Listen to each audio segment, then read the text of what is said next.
Santo anjo do Senhor, meu zeloso guardador, se a ti me confiou a piedade divina, sempre me rege, me guarde, me governe, me ilumine. Amém. Queridos irmãos e irmãs, dando continuação à nossa meditação diária, queria pegar com vocês o livro de Baruque, para nós nos situarmos aqui naquilo que está acontecendo. Ontem, sexta-feira, nós iniciamos a leitura do livro de Baruque.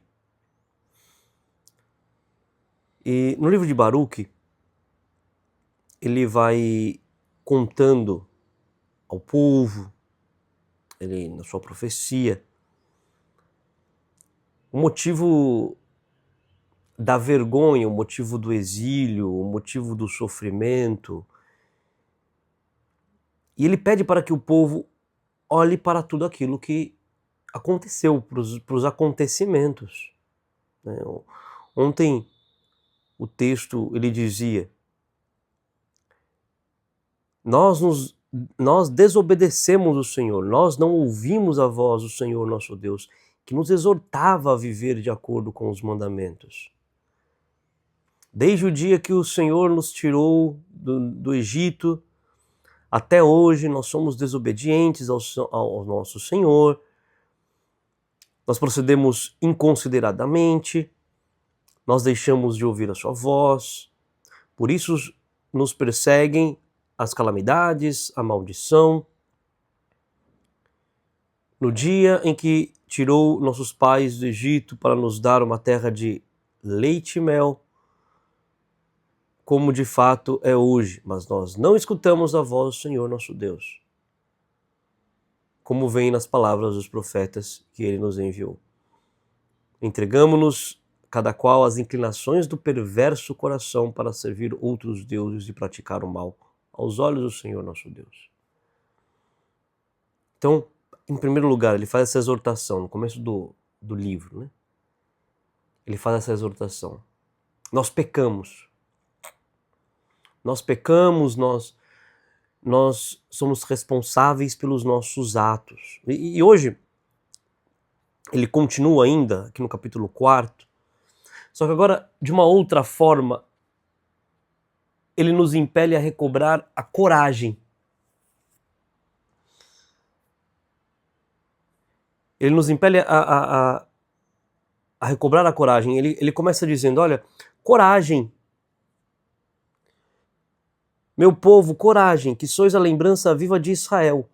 Fostes vendidos às nações, não para seres exterminados, por teres provocado ira de Deus, é que fostes entregue aos inimigos. Exasperastes aqueles que vos criou, oferecendo sacrifícios aos demônios e não a Deus, esquecestes o Deus que vos alimentou, o Deus eterno, e entristecestes aquela que vos nutriu, Jerusalém. Ela viu desabar sobre vós a ira de Deus. E disse: escutai, vizinhas de Sião, Deus fez cair sobre mim uma grande aflição. Eu vi o cativeiro de meus filhos e filhas, que o Eterno lhes infligiu, que eu havia criado com alegria, com lágrimas e lutos vi partir. Ninguém se alegre por ver-me viúva, abandonada por muitos. Por causa dos pecados de meus filhos, fiquei deserta. Eles se desviaram da lei de Deus. Essa é a primeira parte do texto de hoje. Bem, li um pouquinho do texto de ontem, li também esta primeira parte do texto de hoje, e aqui começamos a nossa meditação.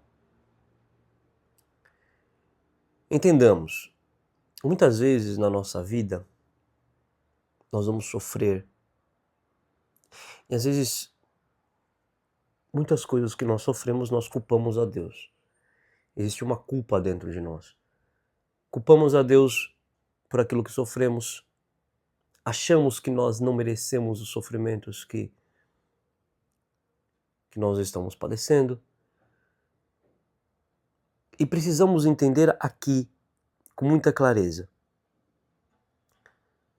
nós sofremos aquilo que é a consequência dos nossos pecados.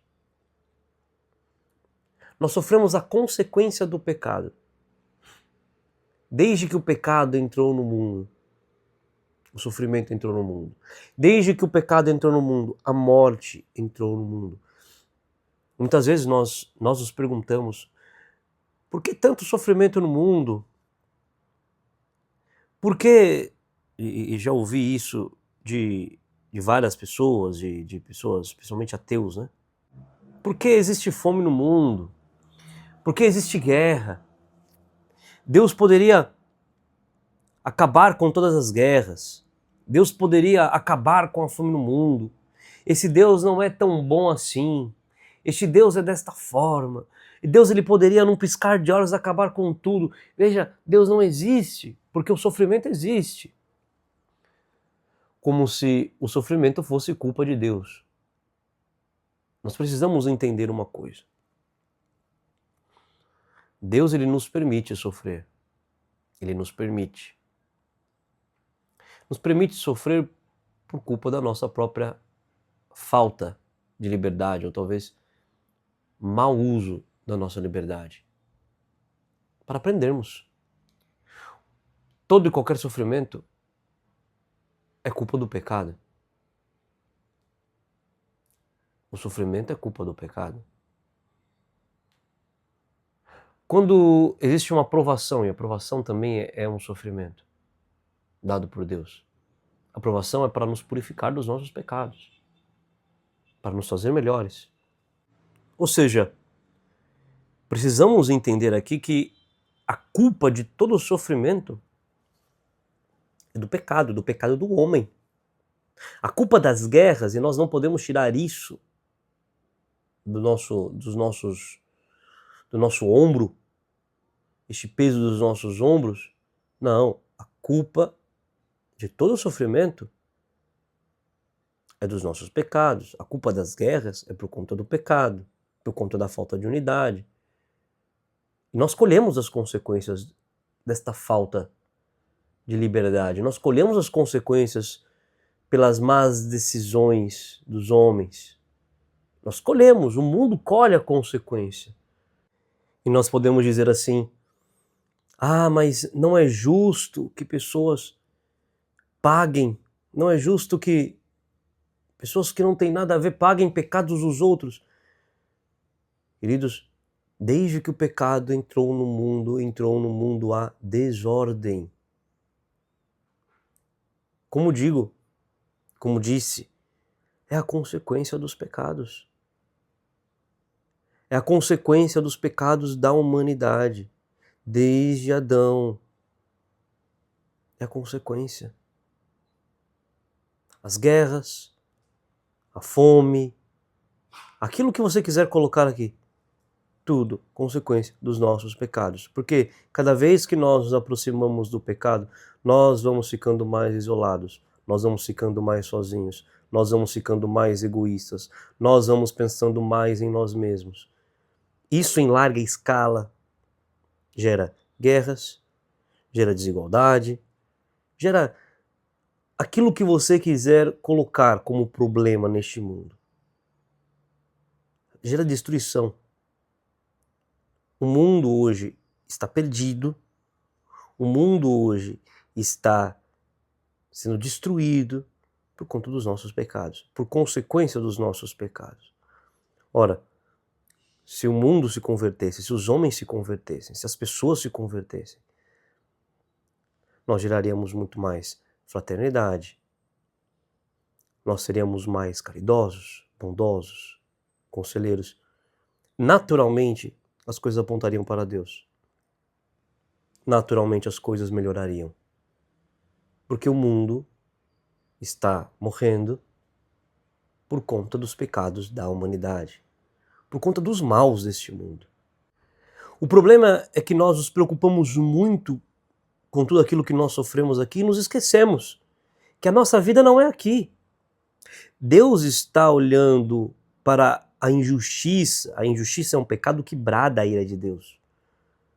O pecado contra o pequeno é um pecado de escândalo. Brada a ira de Deus, fere o coração de Deus e Deus está olhando. E Talvez não teremos a recompensa aqui, mas teremos a recompensa na eternidade. O que nós devemos nos lembrar todos os dias é que a nossa vida não é aqui. Que aqui, como nosso Senhor nos ensina, haveremos de ter sofrimentos, perseguições. Seremos até felizes com sofrimentos, com perseguições. É isso que o Senhor nos ensina. Agora, a nossa vida é a vida com Deus. É a vida na eternidade. Esta é a nossa vida verdadeira. E o Senhor, Ele nos recobra isto, a olhar para a eternidade, a olhar para a Jerusalém eterna, a olhar para Ele. Deus nos dá mandamentos, Deus nos dá oração, Deus nos dá os sacramentos, Deus nos dá batismo, crisma, eucaristia, Ele se dá no seu corpo e no seu sangue. Deus nos dá a confissão para nós retomarmos a nossa vida. Deus nos dá tudo. E ainda assim, o que nós fazemos a partir daqui? Porque ainda nós somos perdidos, porque ainda nós não nos aproximamos de Deus, porque ainda nós não entregamos toda a nossa vida, o que nos falta para entregarmos a nossa vida, porque nós somos apegados, porque nós somos mesquinhos, porque ainda nós damos a nossa vida em Deus em partes. Por quê? O texto de Baruque hoje termina da seguinte forma: animai-vos, meus filhos, e clamai a Deus. Ele que vos fez sofrer há de lembrar-se de vós, como por livre vontade vos desviastes de Deus, agora, voltando, buscai-o com zelo 10 vezes maior. Aquele que trouxe sofrimento para vós trará com a vossa salvação eterna alegria. Eis a nossa recompensa. Se nós nos desviamos de Deus por nossos pecados, confesse os teus pecados, volte ao Senhor. Se nós nos desviamos de Deus por nossas faltas, por nossas misérias, por nossas más decisões, voltemos o nosso olhar ao Senhor, olhe ao Senhor, porque a nós foi dada uma graça, a graça da alegria eterna, a nossa salvação, aquele que nos trouxe o sofrimento, aquele que nos permitiu sofrer as consequências, ele reza, ele intercede. Nosso Senhor Jesus Cristo está intercedendo para que nós acordemos para a vida, nos convertamos e entendamos claramente: a nossa vida não é aqui. Nós receberemos dele. Volte ao Senhor, porque nós receberemos dele a salvação eterna, a nossa eterna alegria. É no céu, não é aqui. É no céu. É no céu. Bem, nós temos uma mãe que se preocupa com os seus filhos que não seguem o Senhor, preocupada com os seus filhos, com aqueles que andam afastados dele, de Cristo, por causa dos seus pecados. Nossa Senhora, por diversas vezes, em diversas aparições, ela manifesta a solicitude pelos pecadores, exorta os pecadores a rezar, exorta os pecadores a fazer penitência, nos exorta a retomar a vida com Deus.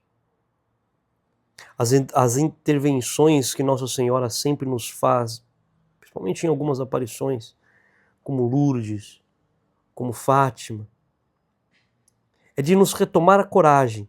Coragem, meus filhos. Coragem, meus filhos.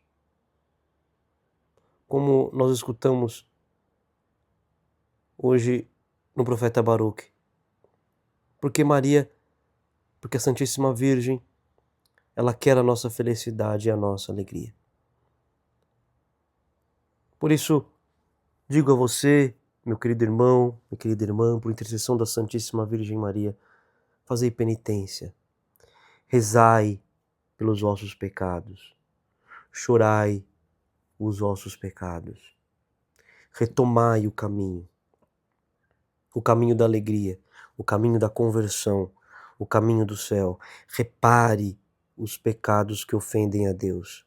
Repare os pecados que prejudicam os homens. Vamos aprender a fazer penitência. Vamos aprender a chorar os nossos pecados. Vamos aprender a nos confessarmos. Vamos aprender a retirar de nós toda e qualquer consequência que possa vir na eternidade relacionada com os nossos pecados. Queremos ter uma vida com Deus.